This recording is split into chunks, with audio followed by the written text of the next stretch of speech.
Hello all and welcome to my channel. Today we are going to be reading chapter 20 of TankGirl Armadillo, and the chapter's name is A Savage Young Booga. If you're new to the channel and you're curious about the rest of the chapters for this book, you can all find them under a category. If you go into the my actual channel page, everything's categorized and go from the first chapter and read on in. So hope you enjoy. I've been continuing this for the last 6 years, so the very first video is very sketchy, and let's just say that there are a couple of videos where I apologize. I probably will go back and redo those videos because my video editing software wasn't so good in those days, so I do previously apologize for that. So without further ado, let's get to our story. The Savage Young Booga.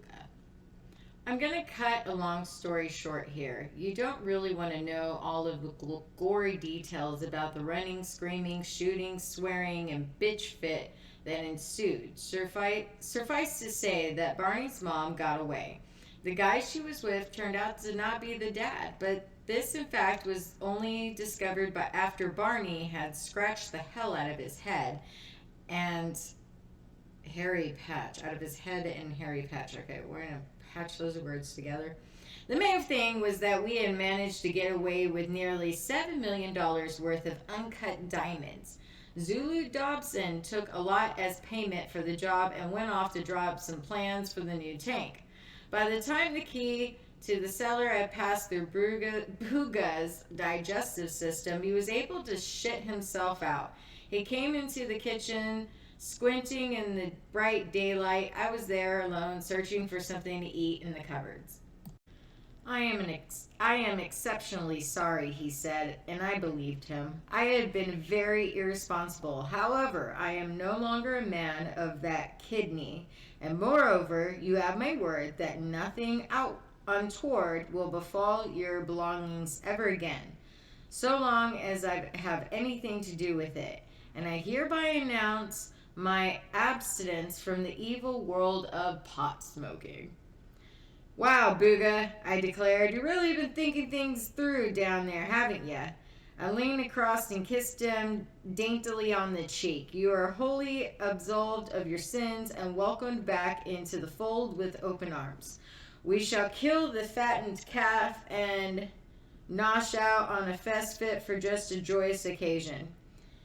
Have we really got a fatty calf? Asked Booga. I'm not famished. No, I replied apologetically, but we have got a dozen tins of steamed chocolate pudding and a plenitude of custard. Barney came in, rubbing her hands with a towel and muttering obscenities to herself. She looked up and realized that she had company. Oh, hi, guys, she said, turning her interest back to her hands. I'm finding it very difficult to get this dried blood off. That short fuck bled all over me, and I found a lump of his hair under my fingernail. How did I lose my spot? Seriously.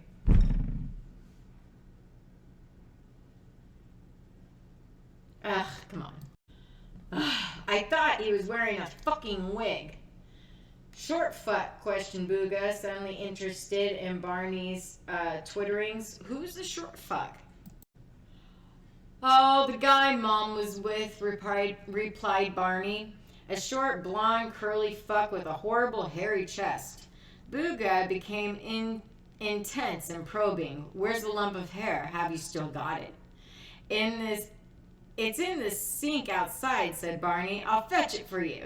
She went outside back through the screen door. Shit, explained Booga, running off the stairs as fast as his funny legs could carry him. I stood there, puzzled for a moment. Then I gave up trying to work out what the hell was going on and put the pan on for some lovely steamed cocky pud. Barney came back in, holding a bloody tuft of blonde hair between the tips of her fingers. Here it is, she said, looking for Booga. Oh, where is he gone? He ran upstairs. I think he got something on his mind.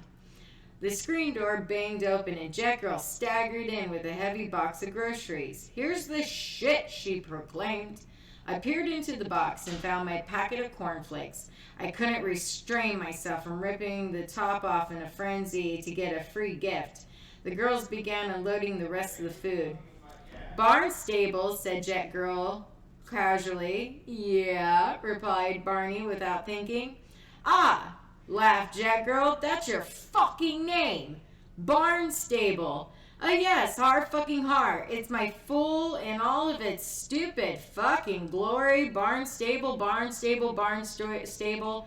So can we forget about it now, please?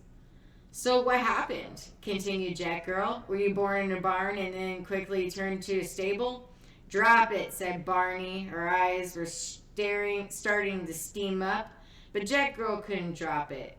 It was just too choice. Jesus, no wonder you wanted to hang your folks. Fucking Barnstable, I ask you, what in God's name did they think?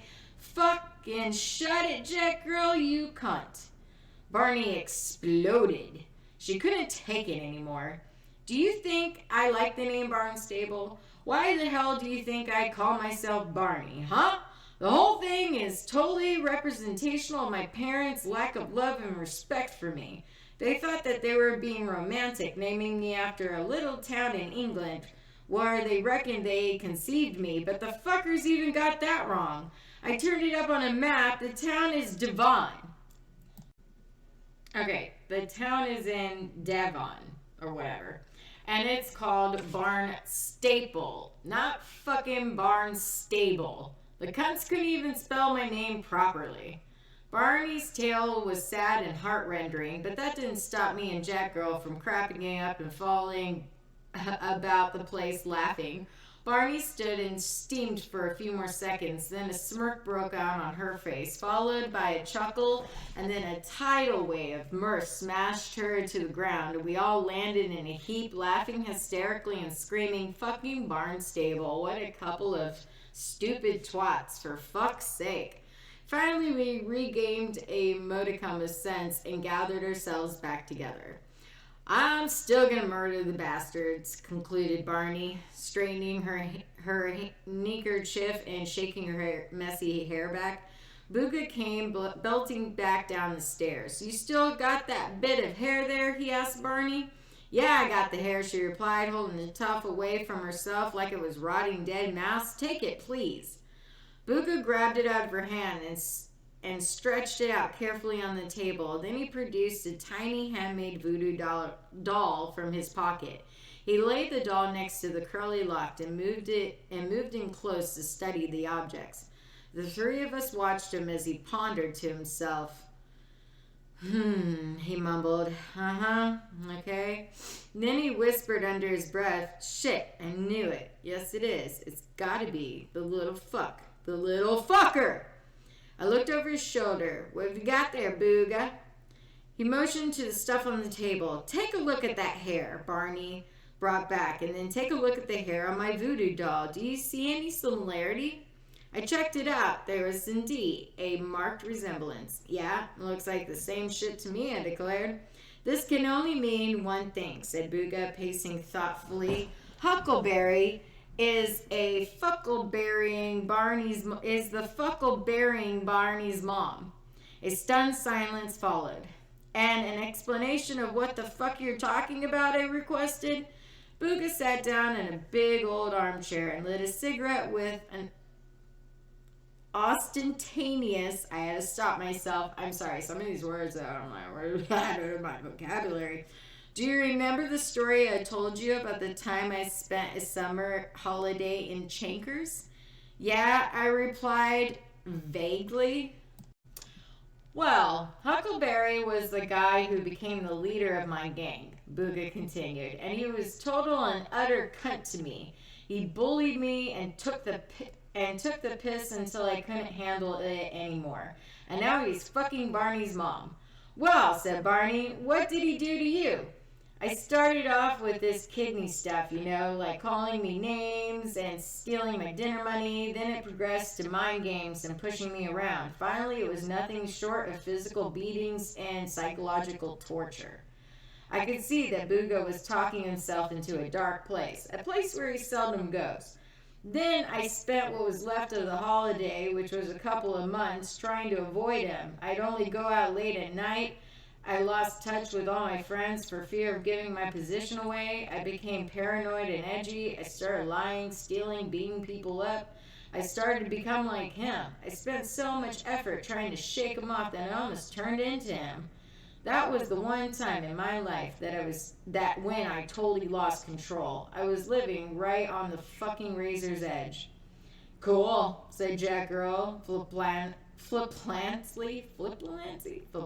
I can't, whatever, roll the P's. And that guy was fucking my mom, pondered Barney. Up the arse, probably, I added. And that is the end of chapter 20 of TankGirl Armadillo. Come back again for chapter 21 of Getting Too Stoned with One Bird. No, that's exactly how it reads. I just had to. Well, I hope everyone has a lovely day. Be kind, and dogs are life. Cheers.